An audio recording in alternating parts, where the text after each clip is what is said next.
てめえももちゃん殴った。 Pada episode sebelumnya, Ayase berhasil keluar dari bawah tanah. Ayase membakar rumah Jiji dan memanggil pemadam kebakaran.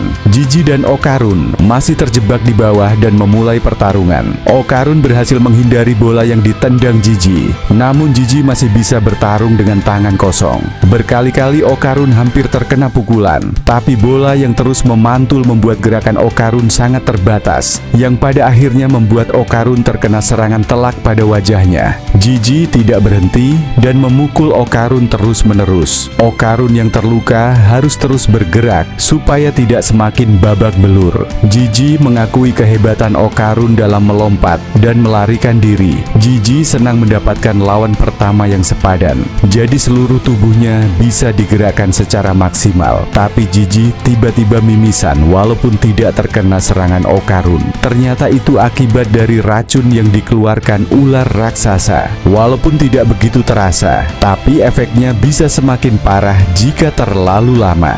Jadi, Jiji akan menghabisi Okarun sekarang juga. Tendangan berikutnya datang, dan bolanya mendadak berubah menjadi rumah terkutuk. Okarun melakukan banyak cara untuk keluar, tapi tidak ada cara yang berhasil. Malah Jiji masuk ke dalam dengan mudah. Okarun menjadi samsak tinju, dan tidak bisa melawan sama sekali. Jiji sangat senang bisa menghajar Okarun sepuasnya. Dan setelah ini Jiji akan mengejar Ayase dan membuatnya merasakan kekuatan Evil Eye. Okarun sangat marah dan menangkap kepala Jiji. Setidaknya sudah ada 3 alasan kenapa Okarun sangat benci kepada Evil Eye. Yang pertama adalah melukai Ayase. Kedua adalah mengotori tubuhnya Jiji, dan Jiji tidak akan pernah melukai Ayase. Dan yang ketiga, Evil Eye membuat Okarun marah dengan mengancam akan menyerang Ayase. Jiji kembali menendang, tapi Okarun bisa menghindar ke bawah.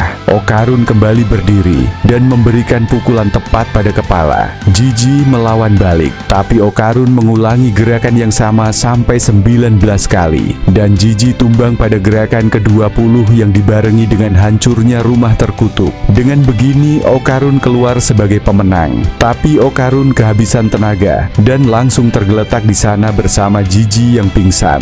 Namun racun terus datang dari atas. Jika Ayase tidak segera datang, bisa saja mereka berdua akan meninggal keracunan. Begitulah pertarungan Jiji melawan Okarun menurut versi manganya. Tapi saya yakin versi animenya akan punya durasi yang lebih lama. Mungkin bagian kejar-kejaran akan dibuat lebih panjang. Tapi pada akhirnya Okarun akan tetap keluar sebagai pemenang. Okarun sadar tidak boleh hanya berbaring dan menunggu pertolongan Ayase. Okarun akan mencari tempat yang tinggi supaya lebih mudah untuk melarikan diri. Terlihat tubuh Jiji yang masih dikuasai Evil Eye. Okarun membawa tubuh Jiji ke atas, tapi rasanya sangat berat tanpa kekuatan Turbo. Tapi Turbo sendiri memangnya sekarang berada di mana? Ternyata Turbo masih terjebak di bawah bersama lendir putih yang lengket. Turbo berjanji akan membunuh Evil Eye bersama cacing sialan itu. Tapi dengan kondisinya yang sekarang, kemungkinan Turbo akan terjebak di sini untuk selamanya. Turbo tidak terima dan meminta siapapun menolongnya. Kemudian Okarun datang setelah mendengar suara Turbo. Awalnya Okarun berpikir Turbo sudah keluar bersama Ayase. Turbo hampir menangis karena akhirnya ada yang datang menolong. Turbo menyuruh Okarun cepat, tapi Okarun berjalan sangat lambat. Okarun tidak mau asal melangkah dan terjebak seperti Turbo. Okarun menarik Turbo tapi lendirnya tidak mau terputus. Justru Okarun yang terjatuh dan ikutan terjebak di sana bersama Turbo. Turbo marah kenapa Okarun tidak memakai kekuatan kutukan, tapi Okarun sudah menggunakan kekuatan penuh sebanyak 2 kali. Jadi sekarang Okarun tidak bisa berubah. Turbo tambah emosi karena Okarun sangat tidak bisa diandalkan. Sekarang mereka berdua terjebak dan tidak bisa melakukan apapun, yang berarti satu-satunya harapan mereka adalah bantuan dari Ayase. Sementara Ayase Ayase masih disibukkan dengan polisi. Polisi itu jelas adalah polisi yang membantu keluarga Kito. Dia bertanya kepada Ayase, apa ada alasan kenapa rumah Jiji dibakar dengan sengaja? Ayase mengatakan kepada polisi satunya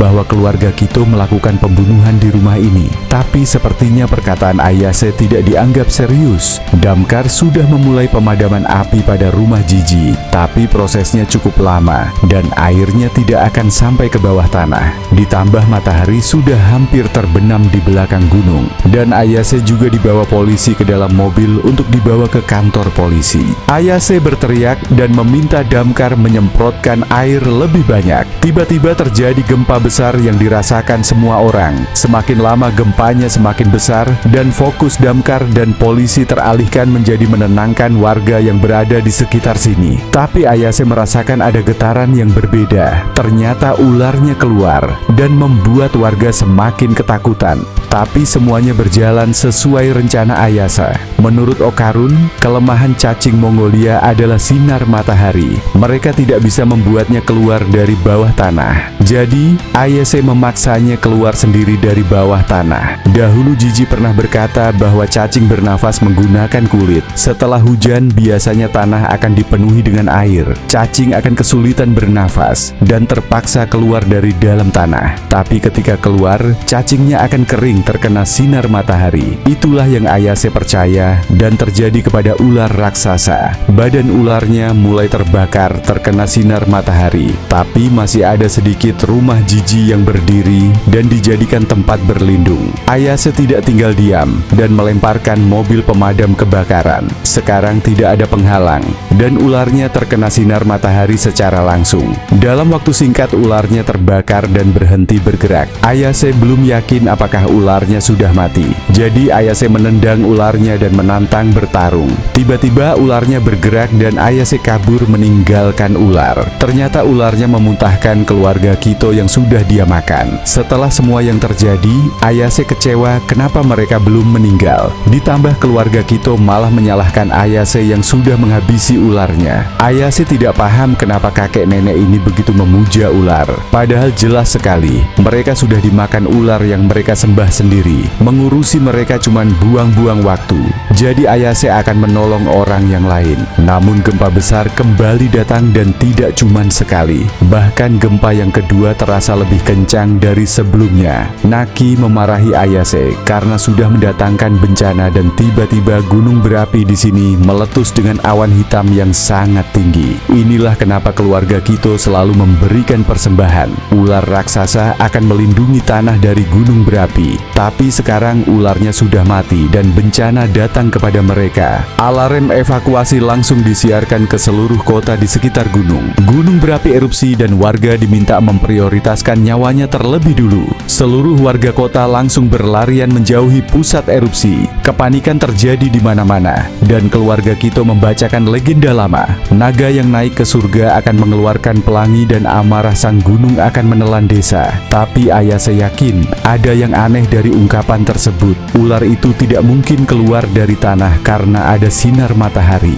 Lalu kenapa legenda mengatakan ada naga yang naik ke surga? Ayase melihat mobil pemadam dan yakin bahwa legenda itu salah. Naga yang naik ke surga adalah gambaran dari air mancur alami. Air mancur di pemandian tiba-tiba meledak ketika Ayase berada di sana. Itu adalah pertanda bahwa aktivitas vulkanik mengalami peningkatan. Sepertinya orang zaman dulu sudah tahu gejala itu sejak lama. Itulah kenapa dibuatkan cerita rakyat supaya generasi berikutnya bisa waspada kepada lingkungan. Tapi sepertinya penafsirannya berubah seiring berjalannya waktu.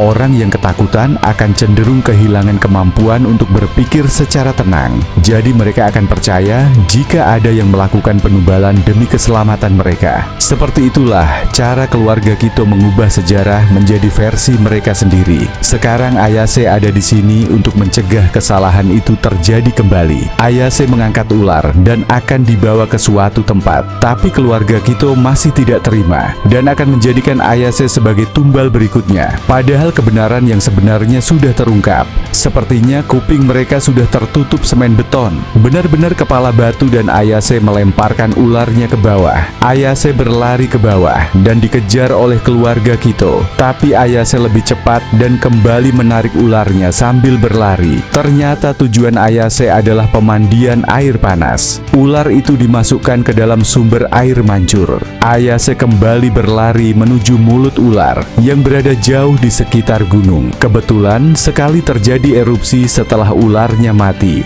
Jika dibiarkan, orang akan percaya kepada legenda yang salah. Ayase tidak akan membiarkan itu terjadi. Air panas dari pemandian akan bergerak melalui tubuh ular. Bisa dibilang itu adalah selang pemadam kebakaran berukuran raksasa, dan Ayase mengarahkan airnya menuju magma yang keluar dari gunung. Tapi ukuran gunung sangat besar, dan apakah Ayase bisa mengatasi semuanya? Tapi api sudah terlanjur menyebar ke segala arah. Sepertinya Ayase sendiri tidak sanggup memadamkan apinya. Ditambah keluarga Kito datang dan menyerang Ayase. Bagi mereka, apa yang dilakukan Ayase adalah penghinaan kepada ular agung. Padahal Ayase berniat menghentikan magma yang mendekati desa. Apa yang dilakukan keluarga kita justru membawa desa ke dalam kehancuran. Tapi bagi mereka hanya satu keluarga yang boleh melindungi desa. Itu adalah mereka keluarga Kito. Dan orang luar desa diminta tutup mulut dan menjauh. Keluarga Kito maju dan akan mengeroyok Ayase. Nantinya Ayase akan dijadikan persembahan kepada gunung. Tapi tiba-tiba ada pria yang datang dan melindungi Ayase. Ternyata itu adalah Manjiro. Manjiro baru sadar bahwa Ayase adalah cucu dari masternya, yang berarti Manjiro adalah muridnya Seiko. Sekitar seminggu yang lalu, Seiko menelepon Manjiro dan menitipkan Ayase. Tapi Manjiro tidak tahu seperti apa wajah cucunya Seiko. Jadi ketika Ayase datang dan melihat legenda Tsuchinoko, Manjiro mengira Ayase adalah turis biasa. Secara pribadi, Naki benci kepada Manjiro karena tidak percaya legenda Tsuchinoko. Posisinya sebagai pendeta kuil membuatnya bisa mempengaruhi pikiran warga desa. Apalagi sekarang Manjiro berada di pihak Ayase. Sebagai muridnya Seiko, tentunya Manjiro punya kemampuan bertarung. Manjiro akan mengurusi keluarga Kito. Jadi Ayase bisa fokus memadamkan api sebelum mencapai desa. Ayase kembali beraksi dan cacingnya terasa lebih berat dari sebelumnya. Ayase tidak tahu bisa bertahan selama apa. Apalagi uap panas dari api yang padam juga semakin menyebar. Tiba-tiba badan cacing dihancurkan oleh sesuatu. Ternyata itu Jiji yang langsung menghajar keluarga Kito. Tersisa Naki dan Jiji memberikan tendangan ke arah kepala. Naki bertahan dengan tangan, tapi tangannya langsung patah dalam sekali serangan. Jiji tidak berhenti dan melanjutkan dengan tendangan kedua. Tapi Ayase menarik tubuh Naki sebelum tendangan Jiji mendarat. Manjiro juga datang dan menandang kepala Jiji. Jiji langsung membalasnya dan Manjiro terjatuh ke tanah. Tendangan kembali datang dan Ayase segera menarik badan Manjiro. Jiji emosi karena kekuatan Ayase sangat merepotkan. Jadi Ayase akan menjadi target penghabisan pertama. Ayase tidak suka Evil Eye yang memakai tubuh Jiji untuk memburu kami. Tapi Ayase ingin tahu apa yang terjadi di bawah tanah. Apakah Jiji mengalahkan Okarun dan meninggalkannya di sana? Namun Jiji tidak mau berbicara sesuatu yang dia tidak suka. Apalagi sekarang Jiji merasa lapar. Manjiro kembali berdiri di samping Ayase. Manjiro tidak menyangka Evil Eye menjadi sekuat ini. Dia sangat berbahaya dan Manjiro tidak sanggup melawannya sendiri. Naki memarahi Ayase karena membiarkan monster seperti itu keluar ke permukaan. Tapi sekarang bukan waktunya berdebat siapa yang salah. Mendingan mereka bekerja sama dan menghentikan Evil Eye. Ayase memberikan komando dan semua orang mengikutinya. Jiji benar menjadikan Ayase sebagai target pertama. Ayase dan Manjiro harus terus bergerak supaya tidak terkunci. Naki menyerang dari samping dengan Jennifer Lopez Anaconda Bratawali Piton. Tapi pukulan satu tangan saja belum cukup untuk menjatuhkan Jiji. Malah Naki yang mendapatkan tendangan balasan.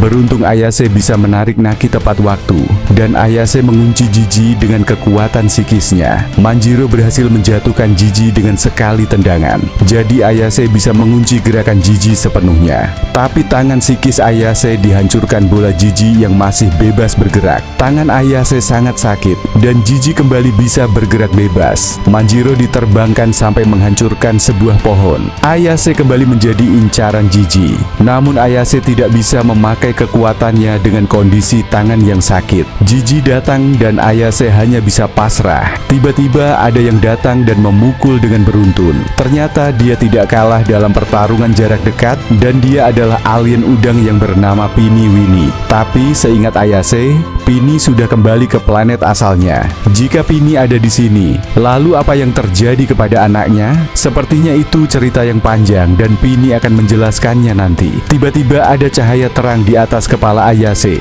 Sebuah UFO datang dan ada orang yang melompat dari dalam. Ternyata itu adalah Seiko yang menaiki tubuhnya Taro. Seiko menyuruh Manjiro membaca mantra Taho Kami Emitame. Manjiro melakukannya dan Seiko turun dari tubuhnya Taro. Taro diminta berjaga dan menunggu perintah dari Seiko. Seiko berhasil mendarat dan mengajak Pini melawan Jiji bersama. Tapi Pini dengan mudah dijatuhkan dengan bola. Tersisa Seiko yang bertarung dengan tongkat baseball. Ternyata Seiko masih bisa mengimbangi gerakan Jiji. Seiko menyerang dari bawah dan Jiji dipaksa melompat. Jiji memberikan tendangan dari atas tapi ada rokok di depan mukanya. Fokusnya teralihkan dan Seiko berhasil menghajar kepala Jiji. Seiko menyuruh Taro maju dan memberikan serangan terakhir. Tapi Jiji bisa berdiri dengan cepat dan mengarahkan pukulannya kepada Taro. Taro sengaja menerima pukulan dan tubuhnya terbelah menjadi bagian-bagian kecil. Tapi semua itu bisa berkumpul kembali dan menempel pada tubuh Jiji. Ternyata tubuh Taro sudah dilapisi jimat pelindung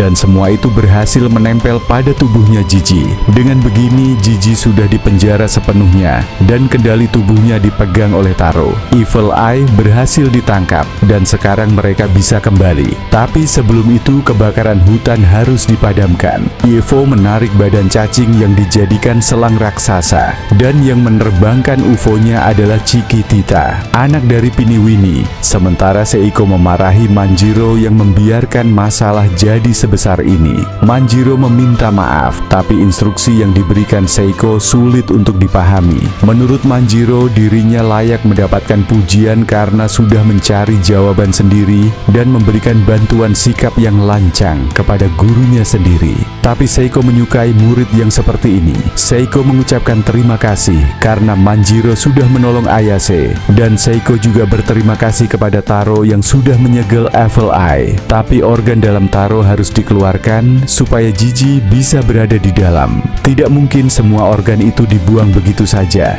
Jadi mereka akan mencari tas terlebih dulu. Seiko bertanya kepada Ayase di mana Turbo dan Okarun. Tanpa Seiko sadari, ternyata Ayase dan Pini sudah tidak ada di sini. Ayase mengajak Pini ke rumah Jiji yang terbakar. Namun Ayase tidak bisa memakai kekuatannya untuk memindahkan kayu yang berserakan. Beruntung Pini di sini dan bisa menyingkirkan kayu dengan pukulannya. Akhirnya lubang ke bawah tanah terbuka, tapi jalan ke sana sudah sepenuhnya tertutup magma. Ayase tidak terima jika harus berpisah dari Okarun dengan cara seperti ini. Ayase meminta Chiquitita menyebarkan lendir ke atas magma. Ayase mencari papan kayu dan akan mencari Okarun ke bawah. Tapi itu sangat berbahaya dan Ayase bisa meninggal. Namun Ayase sudah berjanji kepada Okarun untuk datang menolong. Ayase yakin Okarun sedang menunggu diselamatkan. Tapi Chiquitita tidak bisa memasukkan lendirnya ke atas magma. Chiquitita meminta Ayase tidak masuk ke sana. Mau bagaimanapun, Ayase tidak boleh mati sia-sia. Ayase meminta Chiquitita melakukan apa yang Ayase katakan. Pini meminta Ayase mengerti bahwa rencana Ayase sangat berbahaya. Tapi Ayase tidak tahu lagi harus melakukan apa. Yang Ayase inginkan hanya Okarun yang kembali dengan selamat. Chiquitita berhasil menarik gumpalan putih besar dari bawah tanah. Gumpalan itu diletakkan di tanah dan disiram dengan cairan putih. Magmanya menghilang dan Ayase membukanya dengan paksa. Ternyata Okarun dan Turbo berada di sana. Okarun membuka mata dan melihat Ayase yang hampir menangis. Okarun percaya Ayase akan datang menolong, tapi Turbo sangat marah karena Ayase terlalu lama dan berada di bawah sana. Rasanya sangat panas. Beruntung Okarun pergi ke bawah dan mencari Turbo. Jika tidak, kemungkinan Okarun sekarang sudah mati. Ruangan di sekitar Turbo dipenuhi oleh lendir cacing Mongolia. Lendir itu sangat tebal dan mencegah magmanya masuk. Tapi Okarun meninggalkan Jiji sendirian di atas. Okarun khawatir jika Jiji sudah terbakar magma. magma. Ayase tidak tahu bagaimana Jiji bisa keluar, tapi Jiji berhasil keluar dengan kekuatannya sendiri. Sekarang sudah aman karena Seiko datang menolong. Okarun meminta maaf karena tidak berhasil mengurus Jiji. Menolong Turbo juga tidak bisa. Pada akhirnya Okarun tidak bisa melakukan apapun. Okarun melangkah keluar, tapi kakinya menempel pada lendir. Okarun terjatuh tepat di pelukan Ayase. Okarun meminta maaf karena tidak sengaja melakukannya, tapi justru Ayase yang meminta maaf sambil memeluk Okarun. Ayase berjanji akan kembali dan menyelamatkan Okarun. Pada akhirnya Ayase tidak melakukan apa-apa, tapi Ayase bersyukur Okarun masih hidup. Episode 5 diakhiri dengan Ayase yang memeluk Okarun. Tapi apa yang akan terjadi kepada Jiji setelah ini? Apakah kesadaran Jiji sudah tidak bisa kembali? Temukan jawabannya di video pembahasan selanjutnya.